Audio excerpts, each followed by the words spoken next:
أعوذ بالله من الشيطان الرجيم. بسم الله الرحمن الرحيم. اللهم صل على سيدنا محمد الفاتح لما أغلق والقاتم لما سبق ناصر الحق بالحق والهادي إلى صراطك المستقيم وعلى آله حق قدره ومقداره العظيم. وبعد السلام alaikum wa rahmatullahi ta'ala wa barakatuh. Yau Lahadi 25 ga watan hudu shekaran 2021 wanda ya yi daidai da 13 ga watan Ramadan shekaran 1442 hijiriya a yayin da muke gabatar da tafsiri a ƙarƙashin wannan ƙungiya mai albarka, ƙungiyar kare martaban manzon Allah sallallahu alaihi wa alihi wa sallama da ahlul baiti da sahabban da suka bi manzon Allah da ahlul baiti ridwanullahi ta'ala alaihim. Ƙungiyar ahlul baiti Safinatun Najati Foundation Asnaf, kamar yadda muka sani muna cikin bayani game da zargin da malamai suke mini na cewa ana faɗin maganganu a kan sahabbai wanda ba daidai ba. Muke musu bayanin cewa wannan maganganun ba nawa ba ne, karantawa na yi a littafan da malamai suka yadda da su, kuma daga malaman da aka yadda da su. An ce malaman jiya, malamai magabata da su za a yi koyi, kuma maganganunsu muke karantawa. To da haka yana da kyau malamai su yi adalci, su bari a lokacin da na faɗi maganan da nawa ne na karan kaina su zarge ni, amma idan na kawo magana wanda na malamai ne na kawo, to ya kamata su zargi wayannan malaman ne ba ni ba. Kuma idan har zan ba da littafi, a littafi kaza na ga wannan karatu, to da littafin ya kamata su yi faɗa ba da ni ba, don malami ya kamata a san shi da adalci da amana. Wannan shi ya kamata su yi a bayanin da Halifa Sheikh Malam Sani Zaria ya yi mana na falalan Umar, amma kuma gashi ana cewa Umar ya yi kaza wanda bai kyauta ba. To, na farko dai yana da kyau muna tuni cewa duk maganan da za mu yi a kan Umar malamai su auna magana ta ce ko ta littafi, ko maganan malamai magabata da su suka yarda da shi, sai su yi mini adalci, wannan shi ya kamata. To sai malam ya kawo Umar ɗin nan kaza ne shaidan bai haɗa hanya da shi, ya faɗi falalolinsa.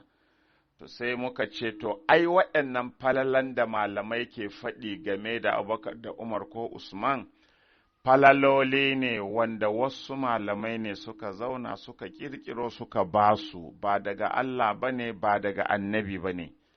To na ce amma falalan Umar ɗin nan da ya kawo duk za mu rusa su ta hanyar rusa wanda malamai suka yi ma wa'annan falalolin. Malamai da su wa'annan malaman sun yarda da su, littafan da sun yarda da su, su za su yi mana bayanin falalan Umar ɗin nan yaya suke, gaskiya ne ko ƙarya ne.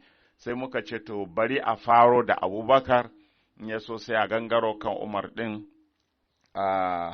Kuma in kun tuna mun ɗan nisa a cikin bayanai. Za mu ci gaba ne da hadisai da aka ƙirƙiro na ba Abubakar falala, na nuna shi wani ne, saboda ni kullum ina wa'azi cewa Abubakar ɗin nan ba kowa ba ne. Idan wani ne a gaya mana aya ɗaya da ta ce Abubakar wani ne, ko Umar wani ne, ko Usman wani ne. In babu aya kuma to a ba mu hadisan manzon Allah da suka ce su wasu ne. To na san akwai hadisan, amma na sha gaya wa malamai cewa su kawo hadisan, na san su, kuma in sun kawo za mu rusa hadisan, ko sun ɗauka wasa ne ko sun ɗauka barazana nake yi, to gashi a Sheikh Malam Khalifa a Sheikh Malam Sani Zaria ya kawo wasu hadisan game da Umar, to kuma yanzu gashi mun koma ga littafan magabata da kuma maganganun malamai magabata akan wa'yannan hadisan gaskiya ne ko ba gaskiya ba ne. Kun dai ji a baya irin bayanai da muka yi, kuma za mu ci gaba da su insha Allah.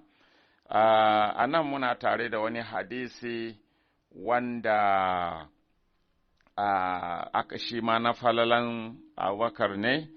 An ce wannan hadisi dai hadisi riwayan Ibnu Umar ne, ɗan Sayyidina Umar radiyallahu anhu ya kawo wannan hadisi. To ga yanda hadisin yake, anba'ana Isma'il ibn Ahmad qala ahbarana ibnu abin nan Mas'ada qala anba'ana Hamza qala anba'ana ibnu Adi qala sana Musa ibn Ibrahim qala haddathana al-Hasan ibn Arafa qala sana Abdullah ibn Ibrahim wato ibnu Zahir al-Gifari an Abdurrahman ibn Zaid ibn Aslam an Sa'id ibn Abi Sa'idin an Abi Huraira qala Rasulullah sallallahu alaihi wasallama urija bi ila sama'i, wai manzo Allah sallallahu alaihi wasallama ya ce ai mi'raji da ni zuwa sama. Hadisin jiya makon ji mi'raji aka yi da shi zuwa sama, ya roƙi Allah Ali ya jagoranci al'ummansa sama ta yi rigima ba ta yadda ba, mala'iku ma suka yi rigima ba su yadda ba, sun ce sai dai Abubakar. Kun ji yadda malamai suka yi fata-fata da hadisin, sun ce ƙarya aka yi ma annabi, hakan bai faru ba. Har na ce ko malamai ba su ƙaryata wannan hadisi ba, ni zan ƙaryata hadisin saboda cin mutunci ne ga manzon Allah. To balle ma malamai manya duk sun ƙaryata, mun kawo shi jiya kun ji, to wannan ma mirajin ne kuma. An ce wai manzon Allah ya ce, urija bi ila sama'i, an yi mi'iraji da ni zuwa sama. Fama marartu bi sama'in illa wajattu fihi ismi, babu wata sama cikin sammai, babu wata sama da na wuce, face na ga sunana Muhammadun abin nan an rubuta sunana Muhammadun, ga abin da aka rubuta Muhammadun Rasulullahi wa Abubakar as-Siddiqu khalfi. Babu wata sama da na wuce face a kowace sama an rubuta la ilaha illallah Muhammadun Rasulullah, Muhammadun Rasulullah Abubakar as-Siddiqu a bayana. Mana kowane sama zan ga rubuta Muhammadun Rasulullah Abubakar as-Siddiqu min kalfi a bayana, kowace sama. To nan masu abin nan malaman hadisi, masu duba ingancin hadisan sun ce nan Ibnu Jauzi ya ce hada hadisun la yasihu, ya ce wannan hadisi ne da bai inganta ba ingantacce ba ne, ba sahihin hadisi ba ne. Ƙala Ibnu Hibban, shi kuma Ibnu Hibban ya ce Al-Gifari ya za'ul hadis, wannan Al-Gifari da ke cikin waɗanda suka ruwaito hadisin, an ce ƙarya yake yi, ya za'ul hadis, yana ƙirƙiro hadisai, shi sana'ansa ne ƙirƙiro hadisai, to shi ya kawo waɗannan, don haka fattafaƙo ala ta za'ifihi. Malamai dai sun ittifaki akan wannan hadisi mai rauni ne, sannan kuma da yawa cikinsu sun ce ba ma mai rauni ba ne, mawdu'un ne, an zauna ne aka ƙirƙiro wannan hadisi, babu shi. To, kun ji dai falalan Abubakar, falala kaza, duk gaba ɗaya malaman sun bi sun rusa su sun ce ƙarya ne, ba gaskiya ba ne. To, ga na yau ɗin ma, falalan rubuta sunan annabi da na Abubakar as-Siddiq a kowace sama da annabi ya wuce. To, an ce ba gaskiya ba ne, wannan hadisi bai inganta ba. Wa qad wafaqa Zahabi aidan Ibnu Jauzi, Imamu Zahabi shi ma ya yi ittifaqi da Ibnu Jauzi fil hukmi bi wad'i hazihil khurafa wa ibtaliha. Imamu Zahabi ya yarda da Ibn Jauzi a wurin hukuncin wannan hadisi cewa maudu'un ne, an zauna ne aka ƙirƙiro, ba hadisin gaskiya ba ne, an ƙirƙiro ne kawai don a saman ma Abubakar daraja. Babu wannan hadisin, annabi bai yi haka ba, bai faɗa haka ba, kuma ya yarda da Ibn Jauzi gurin lalata wannan hadisi, ba na gaskiya ba ne. Warawa fil mizani an abi sa'idin wa ibn abbasin wa abi huraira wa qaddaha fil kulli wa sarraha mukarraran bi anna hadha al khabar batilun. To wannan hadisi dai ɓatacce ne, na ƙarya ne, batilun ƙarya ne. To wani kila anil khatib aidan annahu qala huwa galatun, al khatib shi ma an ruwaito daga gare shi ya ce wannan hadisi galadi ne, ba gaskiya ba ne. Wa hadhihi ibaratuhu fil mizan, yace Muhammad ibn Abdullah ibn Yusuf Abubakar al-Mahri al-Basri an Ali ibn al-Husaini ad-Darhami wal Hasan ibn Arafa wan Nadr ibn Tahir wa anhu Abubakar ibn Shadhan wa ibn Hayawiyya wa jama'atun wasiqatul khatib wasaqahu al-khatib walakin rawa lahu khabaran batilan. Khatib ya ce mutum ne mai gaskiya amma kuma ya ruwaito wannan ƙarya daga gare shi. Ma'ana akwai masu ƙirƙiro hadisai waɗanda in ba sun haɗa da mutanen kirki ba, ma'ana in ba sun ce daga mutanen kirki ba ne ba za a karɓa ba, sai su ƙirƙiro hadisin ƙarya sannan kuma sai su ce daga wani, to an ma ce daga annabi, ai karewa ma kenan, kuma ƙarya ne, an ƙirƙiro ne, amma ku duba wai annabi ne ya ce da shi ya je miraji, ya ga sunan an rubuta a sama na ɗaya, sama na biyu, har zuwa sauran sammai da ya bi, sai ya ga Muhammadun Rasulullah Abubakar As-Siddiqu an rubuta haka a bayan shi. To, amma hadisin ƙarya ne. Wa hakama bi annahu tafarrada bihi wa annahu galatun, wannan hadisi wannan mutum ɗayan ne ma kawai ya ƙirƙiro hadisin ya faɗi abin shi, kuma galaɗi ne, ba gaskiya ba ne, yasashen magana ne.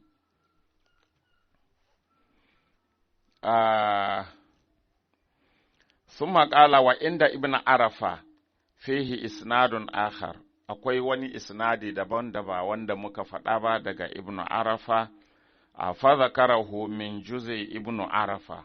So an kawo wannan hadisin, wannan riwaya daga juz'in ibnu Arafa littafinsa.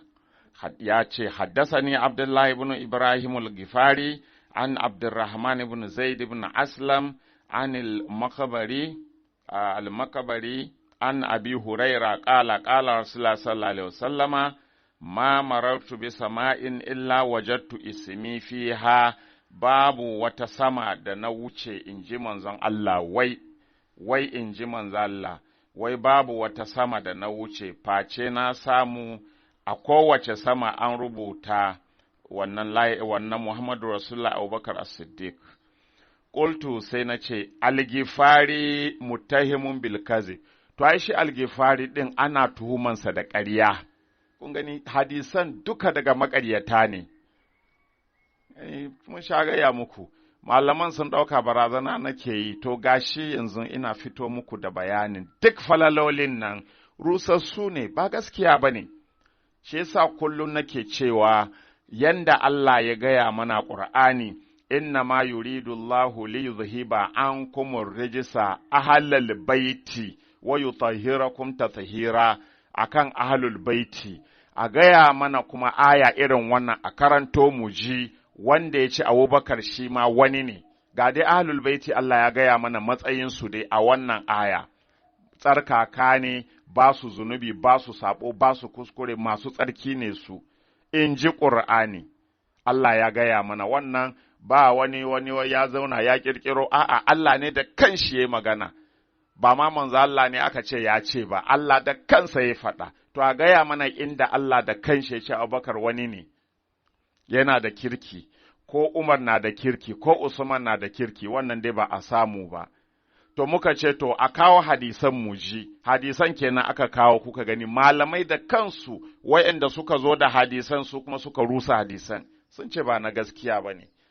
To sai ka ga duk falalan da ake cewa Abubakar na da shi malamai a littafai duk sun ce ba haka ba ne, to ina falalan nashi. Falala ɗaya tak a kawo a lokacin da nake cewa in malamai sun isa su gaya mini falalan Abubakar guda ɗaya tak, mutane na ta mamaki ya za a ce kamar Abubakar bai da falala ko ɗaya, to ga falalolin an zubo su kuma kun ji yadda malamai ke rigima da falalolin ba yadda ba, an ce ƙarya aka yi ma annabi. To, gashi nan dai. Amma ahlul baiti yau in za kawo hadisai 1000 a kansu ka ce ba gaskiya ba ne, Ƙur'ani ya riga ya gaskanta. Ƙur'ani ya wadatar ba hadisin da za a kawo ya faɗi falalan ahlul baiti ya wuce inna ma yuridu Allahu li yuzhiba ankum risa ahlul baiti wa yutahhirakum tatheera. Duk hadisin da zai zo akan darajan ahlul baiti sai dai fassara wannan aya. To shi yasa wayannan ba aya ko ɗaya a kansu, hadisan ma ga su dun rusassu. Mun faɗa an ce mun zage su, to yanzu ga malamai manya da aka yadda da su suna zagin su. In dai faɗin matsayinsu shi ne zagi, to ga shi malamai sun ce falallan nan da aka faɗa ka Abubakar ƙarya ne, ƙirƙira ne. Kaga su ma sun zage su kenan haka ne, kuma su ne malaman magabata. Na'am. A na yabo dai, a'a, babu aya na yabo a kansu. Kamar yadda Allah ya kawo aya ya yabi ahlul baiti ya faɗi darajansu da matsayinsu, ba aya ko ɗaya da ya faɗi darajan Abubakar ko darajan Umar ko na Usman. Sai dai a ce aya kaza, wani malami wani ya ce ana nufin Abubakar, kuma wani malami can zai ce ba shi bane wani ne, wani kuma can ya ce ba shi bane. Kaga duk duniya ba malamin da ya isa ya ce inna ma yuridu Allahu li yuzhiba ankum risa ahlal baiti, bai isa ya ce ba ahlul baiti ake nufi ba malamin.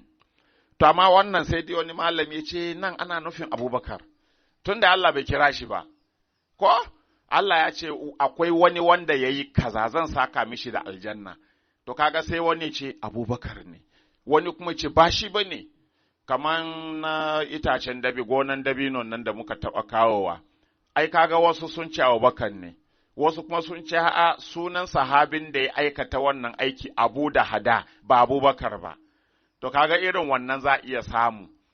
Amma aya ta bayyana cewa wani shi ya yi kaza a ce Abubakar ne babu.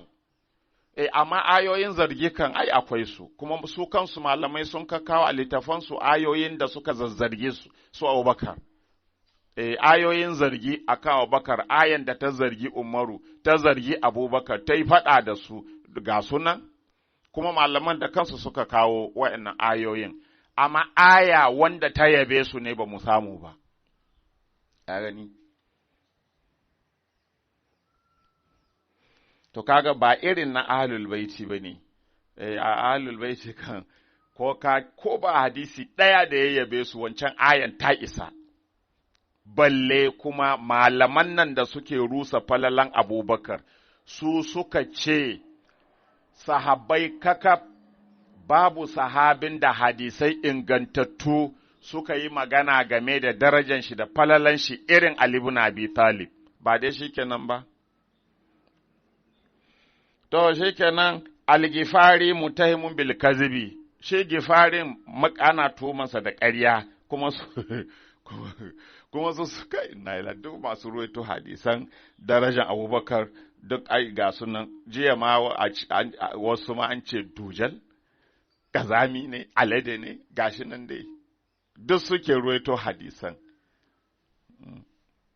To, ko ba su san za a zo a malaman nan za su gane su rusa ba ne, ba mu sani ba, wai a dole sai an ƙirƙiro hadisai na ƙarya don nuna darajan wa'yannan Abubakar da Umar da Usman, don a rufe abin da suka yi ma ahlul baiti. An taɓa abin nan, an taɓa yi ma Allah dabara? Akwai yanda halitta zai dabara ya rufe abin nan hikiman Allah ko ya rufe ƙarfin Allah ba, taɓa fin ƙarfin Allah ba. So wayannan duk dabaru ne kuma Allah ya tona, ba shi kenan ba. To, mu yanzu laifin mu tona musu asiri da malamai suka yi a littafai muke faɗi shine laifi, to me yasa ba za ku ga laifin malaman nan ba? Malaman gaskiya ne ku fito mana ku ce, Malam wane cikin malamai da suka gabata da ya ce hadisin Abubakar na daraja Abubakar ƙarya ne, shi ba mu yarda da shi ba, duk malaman nan ku kira sunayensu ku gaya mana ba ku yarda da su ba, littafansu ma ku kira ku gaya mana ba ku yarda da littafan ba, mu gani in za ku iya. To tunda ba za ku iya haka ba, to mu mai laifinmu don mun faɗi abin da malaman suka faɗa. Kun yarda da malaman, amma mu don mun ce sun ce kuma sai ba ku yarda da mu ba, alhali ba mu muka faɗi maganan ba, malaman suka faɗa ka. In kun yarda da malaman, me yasa kuke tsoron in faɗi abin da suka faɗa? In kun yarda da littafansu, me yasa kuke tsoron in faɗi abin da ke littafansu? Ya zama munafinci, kamata yi ku fito fili ku ce, littafan nan da nake karatu a ciki ba ku yarda da su ba, sai in zana sunayen littafan in gaya ma duniya. Ko kuma ku ce, Malam wani da wani da wani da suka ce, Abubakar bai da wannan darajan, ku ce, ba ku yarda da malaman ba, sai in zana sunayen malaman mu nuna ma duniya, mu ga wa zai saura kuma. Amma kun kyale su ni kuna rigima da ni? Kuma kuna malamai, kuma kuke cewa mutane su ji tsoron Allah kuma ku ba ku da shi, ko ba kwa so na ya kamata ku yi mini adalci, ku ce babu ruwan Sharif Adam, malamai kaza da kaza su suka kawo magana, ko littafi kaza da kaza ya kawo magana, ba kuna karanta Ƙur'ani ba, ga suratul Ma'ida, wala yajri mannakum shana'anu qaumin ala alla ta'dilu i'dilu huwa aqrabu littaqwa wattaqullah. Kada don kuna kyaman wani ko wasu mutane ya hana ku yi musu adalci, ku yi adalci in ji Allah, i'dilu huwa aqrabu littaqwa, shine tsoron Allah. Wallahi inda ni ne ku kawai, ba zan rigima da Sharif Adam ba, rigima zan yi da littafan, ko in ce littafan ƙarya ne, ko kuma ce malaman nan ƙarya suka yi, sai mu ga su waye malaman ku kuma. To, Algifari dai mutahimun bil kazibi, an tume shi da ƙarya, maƙaryaci ne, mata nihayata sanati 16 wa 400, ya rasu a shekara na 416, shekara na 416 ya rasu. To, kun ga dai magabata ne, shekara 400 tsakanin shi da annabi. Ka gani yanzu kuma muna gurin shekara 1400 da wasu abubuwa. Da shekara 1442, ko 1442 yanzu muke, to hijiriya, shi kuma ya rasu a shekara na 413 kacal hijiriya. Ashe kun ga ba na yau ba ne, ka gani duk wani abu naka wannan malamin ya girme ka da shekara 1000. Kaga baka cewa na yau ne shi, ya baka shekara 1000 a lalace, kaga kenan baka cewa na yau ne shi ko? To su suka ruwai su an ce maƙaryaci ne, su suka ƙirƙiro hadisin Abubakar yana da wannan daraja, shekara 1000 da ya wuce. Kuma malamai sun ce ƙarya ne, maƙaryaci ne, mai ƙirƙiro hadisi ne. Aini, abin fa sai haƙuri malamai, sai haƙuri, ba a iya canza abubuwan.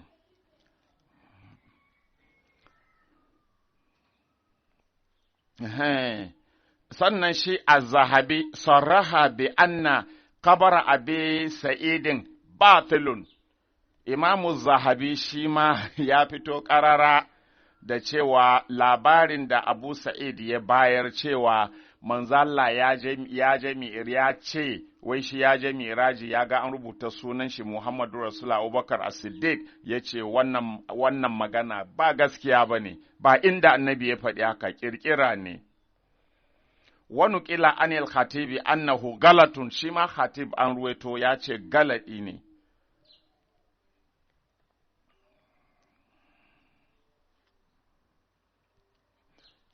sannan an ce summa nuqila anil khatib, sannan kuma an karɓo daga al-khatib ɗin annahu zakara lahu tariqan akhar, ya ambata ma wannan hadisi da muke karantawa al-khatib ya karɓo shi kuma ta wata hanya daban an ibn Abbasin daga ibn Abbas wasakata alaihi, amma kuma shi al-khatib a wannan riwayan sai yayi shiru, bai ce hadisin nan mai kyau ne ba, bai ce babu kyau ba, walam yarda zahabi, amma shi imamu zahabi ina bi sukutihi bai yadda da shurun da al-khatib yayi ba, sai ya bayyana abin bal ta'aqqaba alaihi bi annahu aidan batilun, a gani ƙarya ne,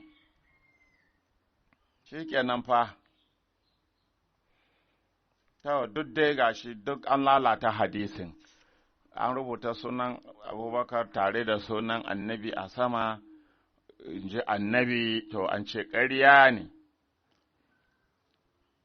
Amba'ana ibnu Khairun an al-Jauhari an ad-Daraqutni an Abi Hatim ibn Hibban qala amba'ana Muhammad ibn al-Musayyib qala amba'ana as-Sara ibn Asim qala amba'ana Muhammad ibn Fadil an ibn Jurayh an Ata an Abi Darda an Nabi sallallahu alaihi wasallam qala, an ce wai manzo Allah ya ce ra'aitu lailata usra bi haula al-arshi jaridatan khadra, to an canza salo, wai ranan daren da aka yi mi'iraji da ni inji da aka yi isra'i da ni inji manzo Allah, wai yace ya ga wani takarda ko abin nan shafi haka na rubutu kore, sai makatubun fi ma abin nan makatubun fiha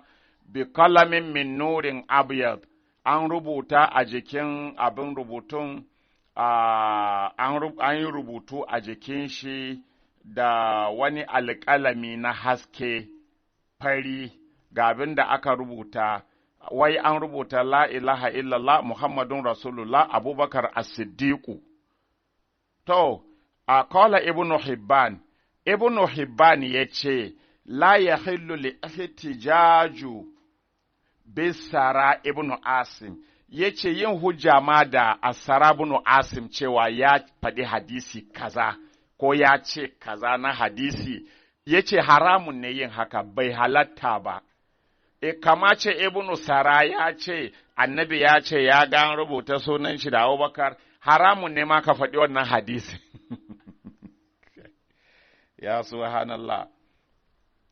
Ku duba a cikin abin nan al'ilalul mutanahiya na Ibn Jauzi, juzi'i na 1 shafi na 192 da hadisi na 299, kuma ku duba al-majruhina na Ibn Hibban, juz'i na 1 shafi na 355, an kawo cewa asara kana bi Bagadadi, asara ɗin nan mutumin Bagadadi ne, yasriqul hadis, barawon hadisi ne.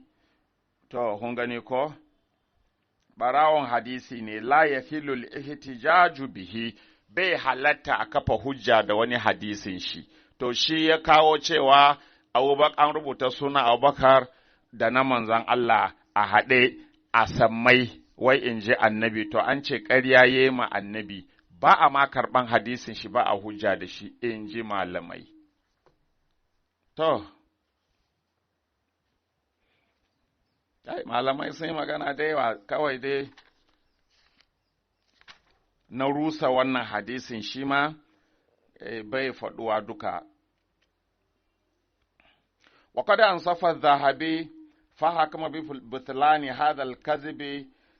Imamu Zahabi shi ma ya yi adalci, ya yi hukunci da ƙaryan da cewa wannan hadisi ƙarya ne. Haisu ƙala yayin da Imamu Zahabi yake cewa innahu min masa'ibi sarabun Asim, wannan hadisin yana daga cikin musibun Sara ibn Asim ya kawo musibu da yawa a addini ta hanyar ƙirƙiro hadisan ƙarya yana ba su Abubakar da Umar da Usman daraja, to wannan yana cikin musibunsa.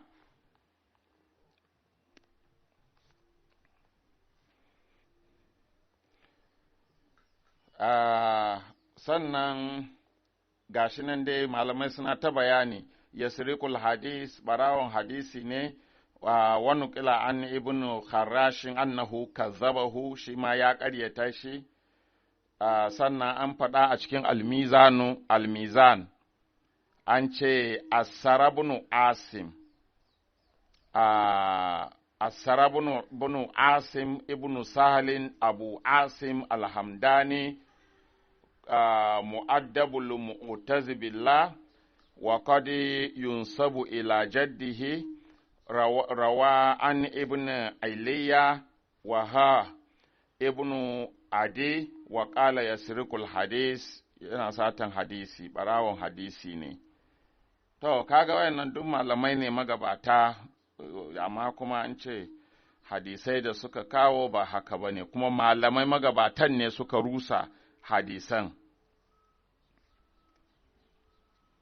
To wakazzabahu ibnu Kharash, shi ma dai ya ƙaryata shi. Wa min balayahu, yana cikin balawoyi da ya kawo, sana Muhammad ibn Mas'ab, sanal Auza'i an abada an abi Huraira marfu'an, al-imanu bil qadari yuzhibul hamma wal hazan, imani da kaddara yana tafiyar da bakin ciki da damuwa, duk ya kirkiro wannan ma. To wa min masaibihi annahu atabi hadisin, ya kawo wani a cikin masibunsa ya kawo wannan hadisi, matanuhu ga matanin hadisin, ra'aitu haulal arshi wardatan makatubun fiha, yace manzo Allah yace ya gani, ya ga wardi, ya ga fulawa na ward kewaye da al'arashi, an rubuta a jikin fulawan Muhammadun Rasulullahi Abubakar As-Siddiq. Ya ce, wai annabi ya faɗa ka, an ce duk musibunsa ne, ba gaskiya ba ne, duk yana cikin abubuwan da wannan ɗin ya ta ƙirƙirowa, wa min masa'ibihi, duk gashi nan dai malamai sun yi ta magana da yawa maganganun.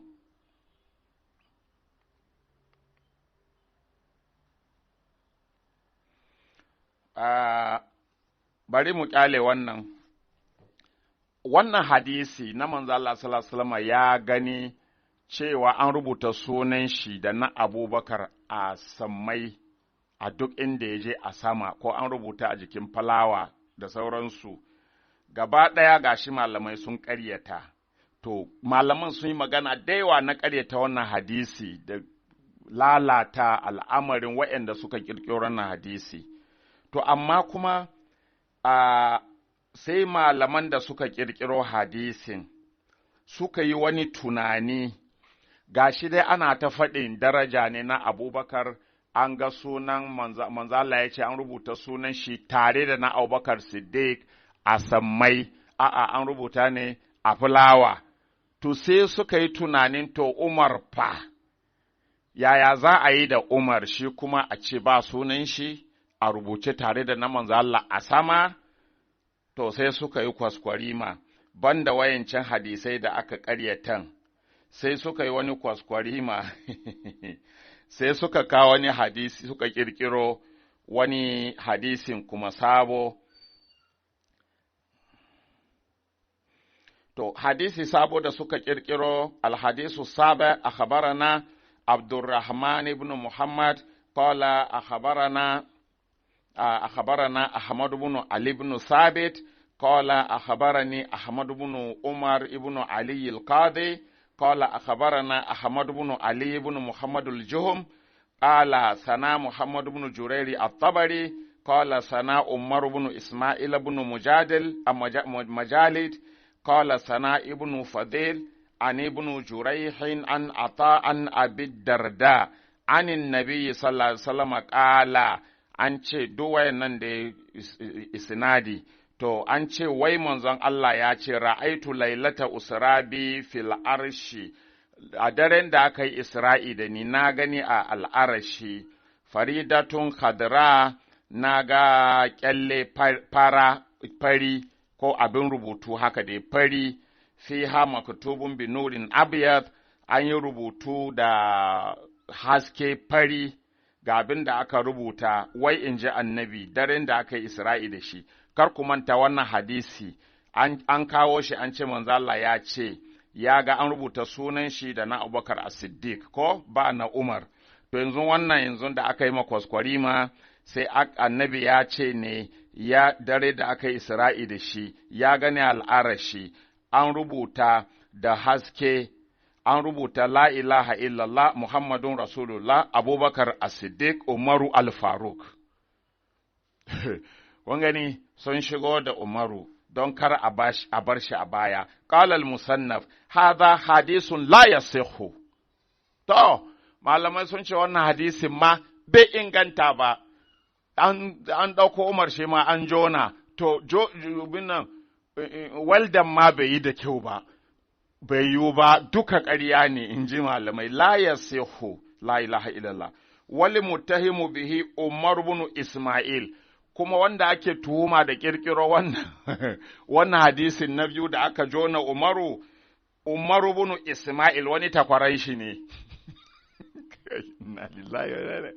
Kai, wai musulunci kuka mai da haka malamai, addinin Islama, addini mai tsafta, addini mai daraja, addini mai girma a gaban Allah, addini mai girma gurin manzon Allah, addini ka inna lillahi wa raditu atmamtu lakum abinna al-yawma akmaltu lakum dinakum wa abinna atmamtu al-yawma akmaltu lakum dinakum wa atmamtu alaikum ni'imati wa raditu lakum al-islam ad-dina. Wannan islaman kuka mayar haka ya ku malamai?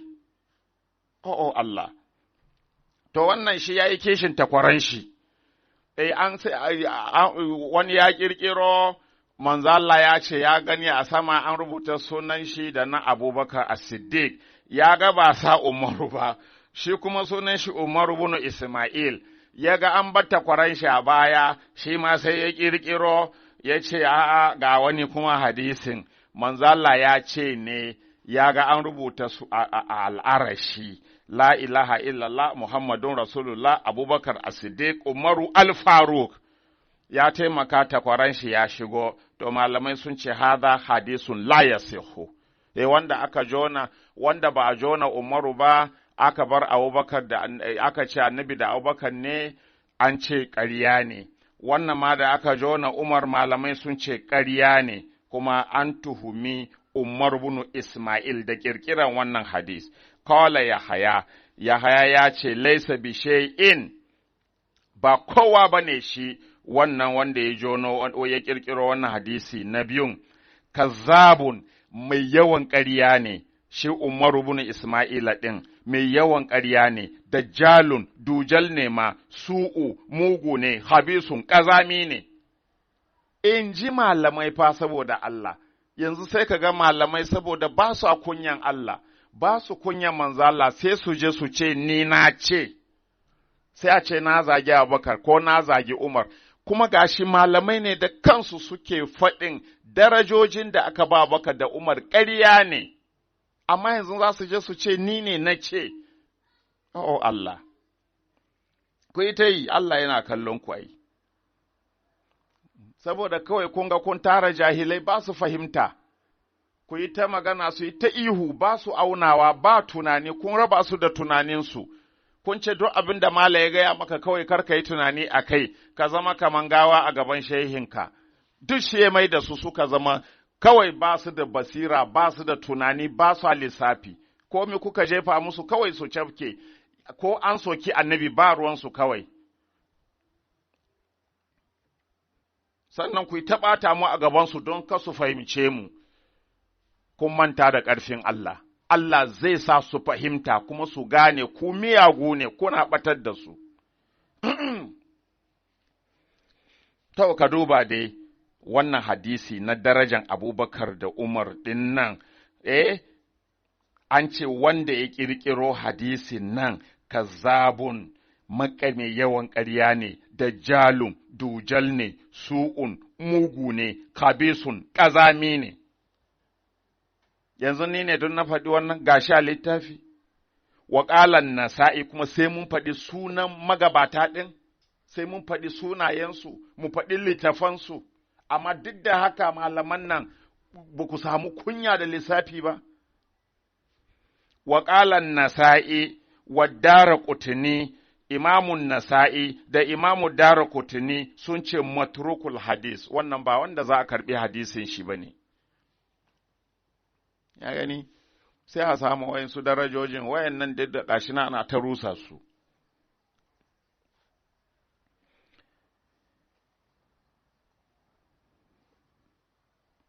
To, shi ma imamu zahabi a naƙala ibnu jauzi ya naƙalto abinda ibnu jauzi ya naƙalto, fa innahu naƙala ma naƙalhin ibnu jauzi wa zada alaihi annahu ƙala ibnu adi fi haƙƙihi. Ibnu adi ya faɗa game da haƙƙin shi Umaru ibn Ismaila ɗin nan, ya ce yasriqul hadis, shi ma ɓarawon hadisi ne. Wa hadhihi ibaratu zahabi fil mizani, ga bayanin imamu zahabi a cikin mizanul i'tidali. Ya ce Umaru ibn Ismail, ibnu Mujalid, ibnu Sa'id al-Hamdani, an abihi wa gairihi, kazzabahu a ibnu Mu'in ya ƙaryata shi, maƙaryaci ne. Ibnu Mu'in ya ce Umar ibn Ismail maƙaryaci ne. Wa ƙalan nasa'i wa dara kutuni matrukun, abin yasarwa ne, ba wanda ake sauraro a karɓi maganan shi ba ne, mutumin banza ne, matrukun, mutumin banza ne shi. Masu kawo darajojin Abubakar da Umar fa su ake magana. Yasriqul hadis, shi Umar ibn Ismail, barawon hadisi ne.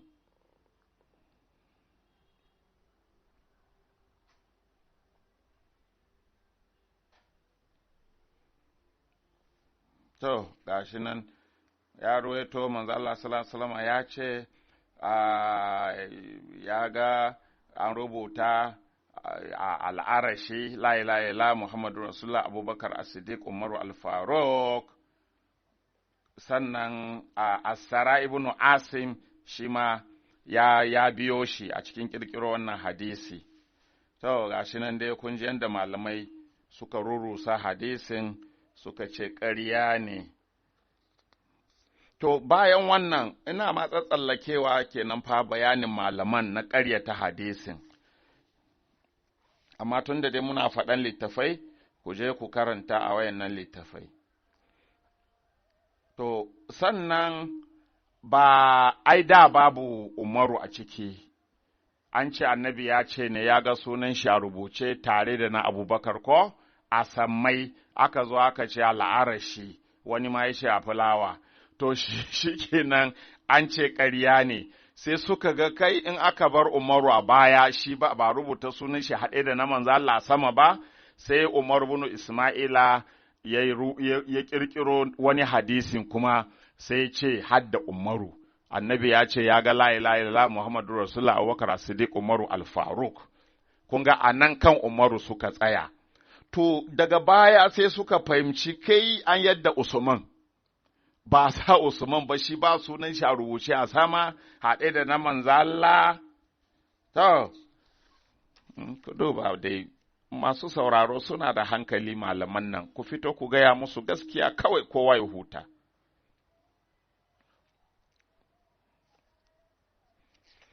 To, sai suka ƙirƙiro wani sabon hadisin wanda an ruwaito shi ma a cikin Riyadun Nadara, wannan sabon ƙirƙira, wato jone-jone ake yi, an jona Umaru, an ce annabi da Abubakar, sai aka jona Umaru, shi ma malamai sun ce ƙarya ne, to yanzu an bar Usman a waje, bai cikin wayanda sunan su ke rubuce tare da annabi a sama, to ya kamata shi ma ya shigo aiko, to yanzu an zauna an sake sabon ƙirƙira ga yanda yake.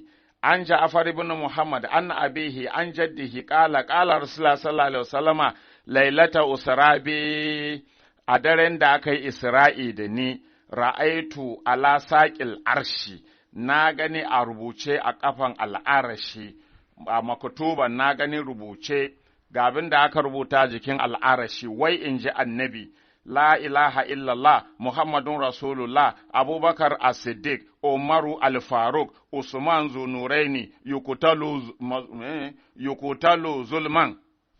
To, abin da kuma aka ce, an ruwaito kenan, kun ga abin jone-jone ne, na farko Abubakar kaɗai ne, na biyu aka jona Umaru, na uku yanzu an jona Usman. To, amma kar ku manta, wanda aka ce annabi ya ce shi da Abubakar malamai sun ce ƙarya ne, hakan bai faru ba, ba inda annabi ya faɗi wannan. An jona Umaru malamai sun sake buge wannan ma sun ce ba gaskiya ba ne, ƙarya ne, ba inda annabi ya ce an rubuta sunan shi haɗe da Abubakar da Umar. Ko, to yanzu an jona Usmanu bari mu ji ko saboda girman shi malamai za su kyale hadisin su ce to shikenan dai sun haƙura saboda jone-jonen ya fara tsawo.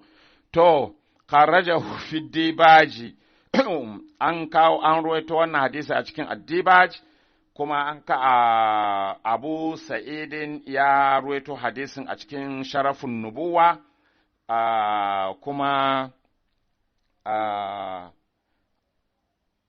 Al-Wasabi ya kawo a cikin littafin Iktifa, ko shi ma dai ya ruwaito wannan hadisi Lailatul Sirabi irin dai yanda muka karanta an jona Usman. To, bayan an kawo wannan sai Ibnu Jauzi adakala hadal kabara fil mawdu'ati ya shigar da wannan labarin cikin hadisai na ƙirƙirowa aka yi, babu wannan labarin, ƙarya ne kawai an ƙirƙiro ne, kun gani an ƙirƙiro don a ba Abubakar daraja, malamai sun ce ƙarya ne, an jona Umaru don shi ma a samo mishi daraja, malamai sun ce ƙirƙira ne, ƙarya ne, yanzu an jona Usman, malamai sun ce ƙarya ne, ƙirƙira ne. To, wa'addahu min al-muftariyati kuma ya haɗa wannan hadisi cikin hadisan ƙarya.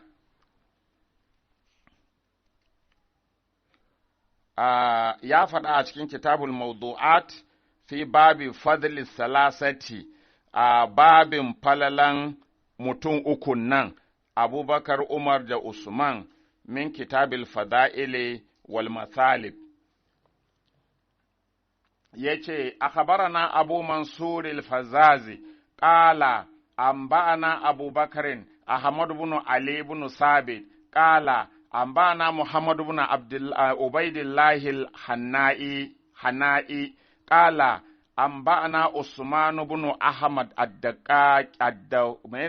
ad-Daqqaqi qala anba'ana Ishaq ibn Ibrahim al-Qatli qala sana Abu Bakarin Abdurrahman ibn Affan as-Sufi qala sana Muhammad ibn Mujib as-Sa'igi qala haddathana Ja'far ibn Muhammad an abihi an jaddihi qala qala Rasulullah sallallahu alaihi wasallam laylata usra bi ra'aytu 'ala al-arshi maktuban la ilaha illa Allah wa annabi ya ce daren da aka yi Isra'i da ni, na gani an rubuta jikin al'arashi ga abin da na gani, na ga la ilaha illallah Muhammadun Rasulullah Abubakar as-Siddiqu Umaru al-Faruqu Usmanu Zunnuraini yukutalu mazluman, na ga an rubuta la ilaha illallah Muhammadu manzon Allah ne, Abubakar Siddiqi ne, Umaru Faruqu ne, Usmanu Zunnuraini ne, za a kashe shi da zalunci. قال المصنف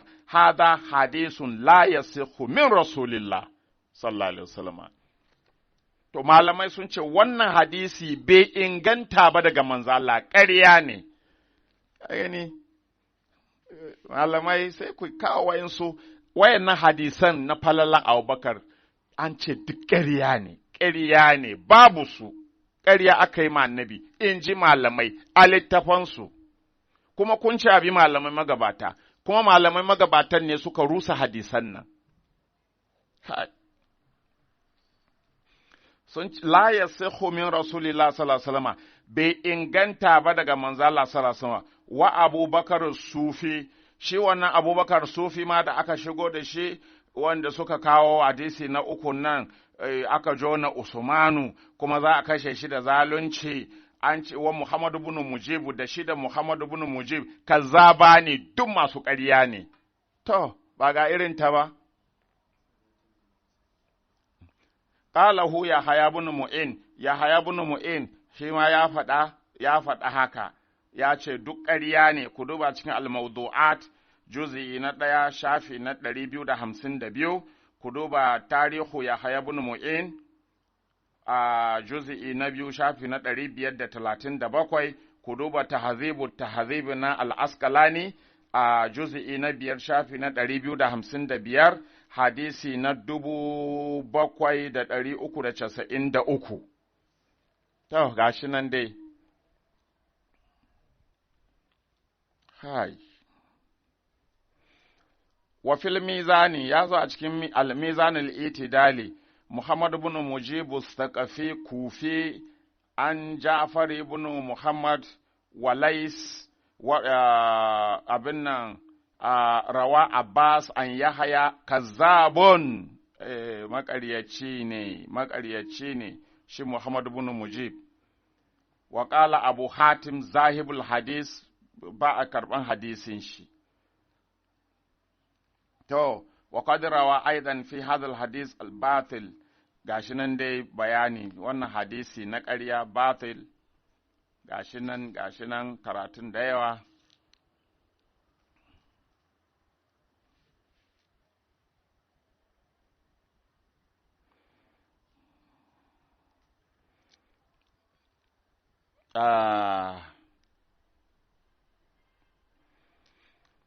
yanzu sun sake ma wannan hadisi fenti wannan hadisi sun sake mishi fenti amma fentin da suka yi ma malamai sun ce maudu'un ne wa batilan masnu'an ƙarya ne an ƙera hadisin ne wani irin haɗin abin nan wa kadi aure da hu ibnu jauzi fil mawdu'ati ibnu jauzi shi ma ya ruwaito shi a cikin mawdu'ai hadisai na kirkira wani kila an ibnu hibbani annahu qala batilun mawdu'un ibnu hibban ya ce hadisin wanda nace fentin da nace an yi zangaya muku ya ce hadisin ƙarya ne mawdu'u ne an kirkiro ne ga hadisin din sun ce, Ambana Abdurrahman ibn Muhammad al-Kazzaz, ƙala Ambana Ahmad ibn Ali ibn Sabit, ƙala Amba al-Qadi Abul Fariji Muhammad ibn Ahmad ibn al-Hasan al-Shafi'i, ƙala sana Abu Bakrin Ahmad ibn Ja'far ibn Malik al-Qati'i, ƙala sana Ahmad ibn Muhammad al-Qadi, قال سنا الاحتياطي قال سنا علي بن جميل ويسنن شي kenan an jurair ibn عبد الحميد عن ثابت عن مجاهد عن ابن عباس قال رسول الله صلى الله عليه وسلم ما في الجنة sun to ga fentin wai annabi ya ce ma fil jannati shajaratun illa makatubun Allah kulli warakatin wai babu wata bishiya a aljanna face an rubuta a jikin kowane ganye a aljanna wai in ji manzo Allah wai babu wata bishiya a aljanna face a jikin kowane ganye an rubuta Muhammadun Rasulullah Abubakar As-Siddiq Umaru Al-Faruq Usmanu Zunuraini wai kowane ganye a aljanna an rubuta wannan amma malamai me suka ce qala Abu Hatim ibn Hibban haza batilu mawdu'un wannan hadisi ƙarya ne an ƙirƙiro ne la ilaha illallah kai malamai zan ga hadisin da za ku kawo cewa Abubakar yana da daraja ko Umaru ko Usman ku shiryo hadisan lalata muku da maganan malamai da kuka yadda da su da littafan da kuka yadda da su sannan in kawo in na ga dama kuma in kawo ayoyin ƙura'ani in shafi hadisan da kuka kawon, ku shiryo hadisan. Insha Allah, batilun maudu'un ƙarya ne, an ƙirƙiro ne, wa Ali ibn Jamil kana yadha'ul hadis, Ali ibn Jamil ɗin shi mai ƙirƙiro hadisi ne, sunan shi kenan wai Ali ibn Jamil.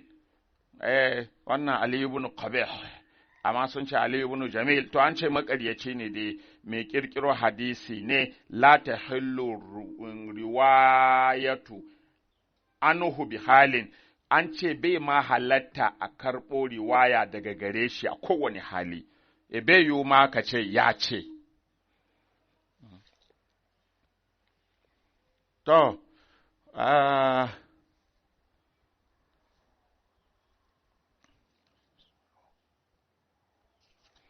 To, kun dai ji kenan, bari in kai ku wani hadisi. A gurguje, an ƙirƙiro an ce, La ilaha illallah, wai manzo Allah sallallahu alaihi ya ce, ga hadisin, wai manzo Allah ya ce, La yanbaghi li qaumin fihim Abubakarin an ya ummahum gairuhu. Bai halatta ga wasu mutane, bai yiwuwa ga wasu mutanen da Abubakar na cikinsu wani ya jagorance su, wani ya yi musu limanci. Bai yiwuwa in dai Abubakar na cikin mutane, to bai yiwuwa wani ya yi musu jagoranci in ba shi ba.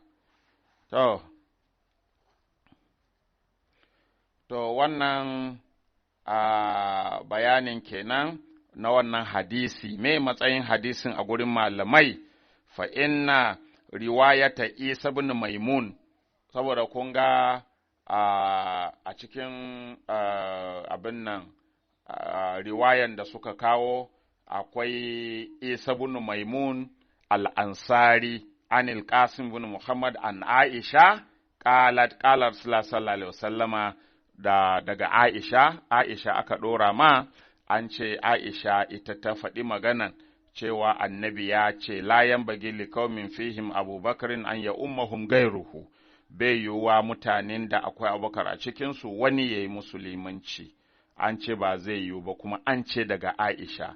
To, amma wayanda suka ruwaito hadisin akwai Isa bin Maimun al-Ansari, to shine aka ce fa inna riwayata Isa bin Maimun, ai riwayan Isa bin Maimun, wa huwa makaduhun, to majruhun matu'unun, yana da matsala, yana da rauni, kuma abin suka ne, gairu Maimun kuma ba amintacce ba ne.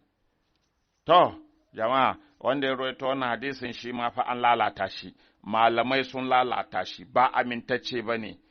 Qad qala al-Bukhari, Buhari, wannan Buhari da kuka ce mai sahihul Buhari, to shi Buhari ya ce, kuma Buharin nan shehinsa ne, shehin Isa bin Maimun ɗin nan ne, wa ustazuhu kuma ustazunsa ne, to shi Buhari ya ba da labarin Isa bin Maimun, ya ce, innahu munkirul hadis, abin ƙin hadisinsa ne, mana dole a ƙi hadisin Isa bin Maimun. ومن قال البخاري في حقه منكر الحديث فلا يحل الرواية عنه. kuma Buhari ya faɗa wani wuri, ina ganin za mu gani a gaba, ya ce duk wanda shi ya ce munkirul hadisi ne wani, to haramun ne a karɓi hadisi a gurin shi. To shi ne ya ruwaito cewa annabi ya ce bai yiwa ga wasu mutanen da Abubakar na cikinsu wani ya yi limanci ba Abubakar ba. Hadisin ƙarya ne, ba amin. La ilaha illallah. To ya zo a cikin Mizanul Itidal, a Sulaiman ibn Dawud al-Yamami, sahibu Yahya ibn Abi Kasir, qala ibn Mu'in, laysa bi shay'in. Ibn Mu'in ya ce wanda ya kawo wannan hadisi na Abubakar shi ya kamata ya jagoranci mutane, ba komai ba ne shi. Wa qala al-Bukhari munkirul hadis, kuma Buhari ya ce wannan munkirul hadis ne. Abin ƙin hadisi, ana ƙin hadisinsa ba abin karɓa ba ne.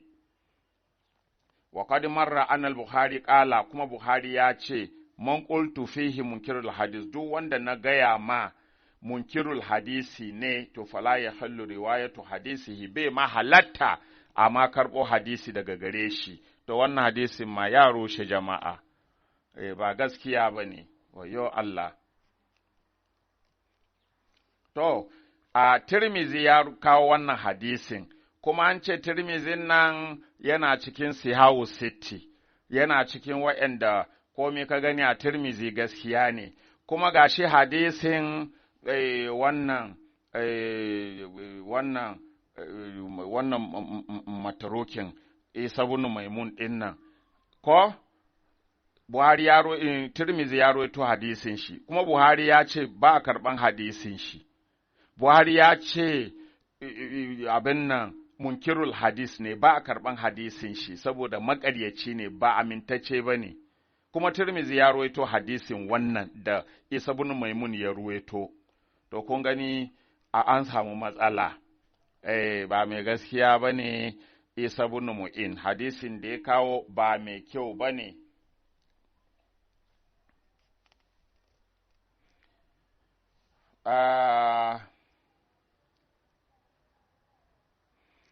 Ba Buhari ba ne kaɗai ya soke hadisin Isa bin Maimun ko riwayansa, a'a ba shi kaɗai ba ne, akwai Ibn Mu'in shi ma ya ce innahu laysa bi shay'in, Muhammadu bin Ka'abin ya ce da'ifun laysa bi shay'in, da'ifun ne shi Isa bin Maimun ba komi ba ne shi, wa qala ma'ana ba amfani da maganansa.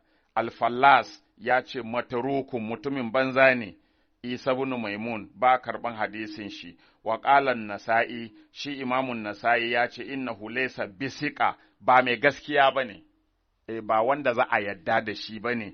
To shi ya kawo su suka kawo wannan hadisi na cewa ba yanda za a yi Abubakar na cikin mutane wani ya jagorance su.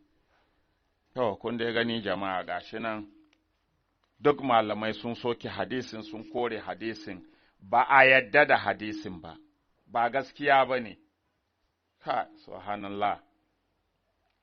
To, gashi nan dai sun ce ƙala sana Isa bin Maimun anil Qasim bin Muhammad an Aisha ƙalat, sun ƙirƙiro sun ce Aisha ta ce, ƙalar sama wai manzo Allah ya ce, la yanbaghi li qaumin fihim Abubakarin an ya ummahum gairuhu, wai bai yiwuwa ga mutumin da ga jama'an da Abubakar na cikinsu wani ya jagorance su, to shi ne a nan malamai suka ce, hada hadisun maudu'un ala Rasulillah sallallahu Alaihi wasallam sun ce wannan hadisin an ƙirƙiro ne an jingina ma annabi.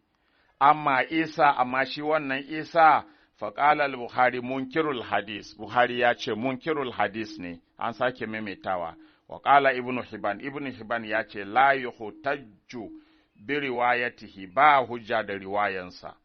Wa amma Ahmadu bin Bashir kuma da ke cikin wannan riwayan, faƙala Yahaya ya ce, Huwa maturukun mutumin banza ne.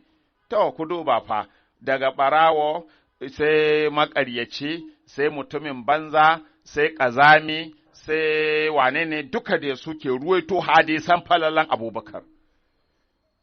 Me laifina don na faɗa jama'a, ba ni na rubuta ba ni ba ne malaman da suke lalata hadisan falalan Abubakar ɗin nan, ba ni ba ne, malamai ne. To,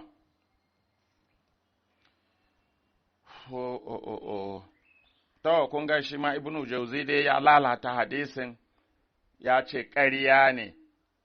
To, ga shi nan dai bayanai da yawa, bari in bar ku haka, bai ƙarewa, wai sun yi ruwan bayanai fa, to, bari da ga wani,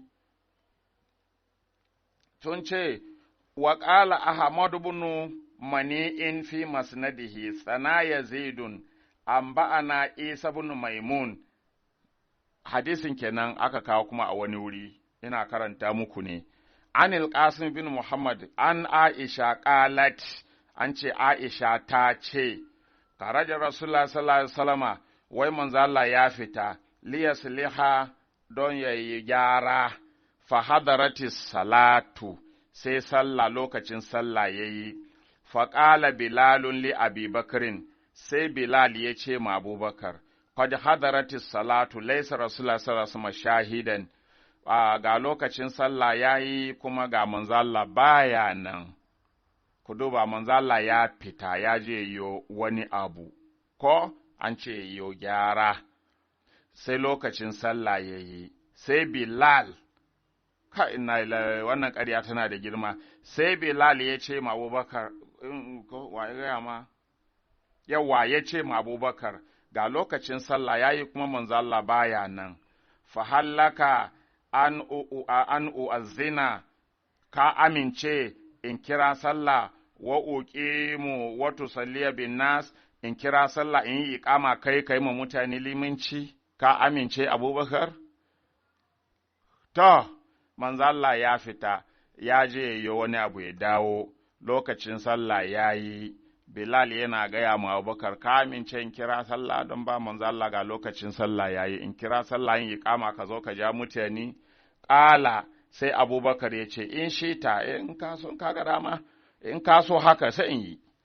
Shikenan fa'azina Bilal, sai Bilal ya kira sallah, wa aqama yayi iqama wa taqaddama Abubakarin fa salla bin nasi, Abubakar ya wuce ya ba mutane sallah, faja'a Rasulullah sallallahu alaihi wasallam bada ma faraga, sai ga manzo Allah ya iso bayan ya an gama sallah.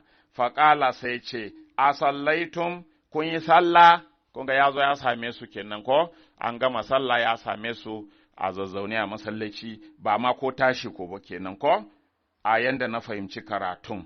Don an gama sallah, manzo Allah ya iso kuma ya tambaye su, a sallaitum, kun yi sallah ne? Qalu na'am, suka ce mun yi sallah. Qala, sai manzo Allah ya ce, man salla bikum, waye ba ku sallah? Qalu Abubakar, suka ce Abubakar ne. Qala ahsantum, sai annabi ya ce kun kyauta. La yanbaghi liqaumin fihim Abubakarin an ya ummahum ahadun gairuhu, bai yiwuwa mutanen da akwai Abubakar a cikinsu wani ya ba su yayi limanci, yayi musu limanci ba shi ba. To, malamai sun jawo magana. To yanzu wannan maganan misali, me yasa ba za su jira manzo Allah ba? Kuma shi bai yi sallah ba fa. Ya je ya yi wani abu ya dawo, bai yi lokacin sallah ya yi, me yasa ba za su jira ya dawo ba ya ba su sallah? Me yasa Bilal zai yi maza kun ga ƙarya ne, Bilal ba zai taɓa wannan rashin kunyan ba. Ya kawai Bilal sai je samu Abubakar ya ce, to Abubakar lokacin sallah ya yi, manzo Allah kuma ya fita, ya je ya abin nan, ko za ka ba da sallah? Ya ce kira sallah, yi iqama, zan ba da sallah. Sai ya zo ya ba da sallah, ana gama ba da sallah ga manzo Allah ya dawo. Kuna ganin haka zai faru? A yi sallah a bar manzo Allah? Da manzo Allah ya riga ya yi sallah ne, to sai a ce to tun da shi ya riga ya yi sallah, mu bari mu yi namu. Manzo Allah bai riga ya yi sallah ba fa, sun kai shi tsoron Allah ne? Sun kai shi tsoron Allah? Bilal ya kai annabi tsoron Allah? Abubakar ya kai annabi tsoron Allah? Sahabban da suka yi sallah ba annabin nan, kuma annabi bai yi sallah ba, sun kai annabi tsoron Allah? Wannan kenan. Sannan yaya za mu yi da manzo Allah sallallahu alaihi wasallam a lokacin da Abubakar da Umar suka yi hijira, a hijiran farko, Salim shi ke ba su sallah, Salim shi ne limamin Abubakar da Umar, ya kuma za mu yi da wannan?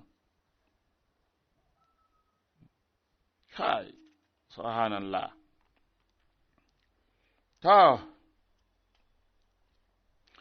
To, a nan dai bali mu kalli wannan ma, wannan ɗin ma malamai fa ba su war hadisin nan ba sun buge shi, Imamu Sayyuti, lamma ra'a fi hukumi ibnu Jauzi bi wada'i zalikal khabar, da ya ga yanda ibnu Jauzi ya lalata wannan labarin, ya ce maudu'i ne, ƙirƙiro shi aka yi.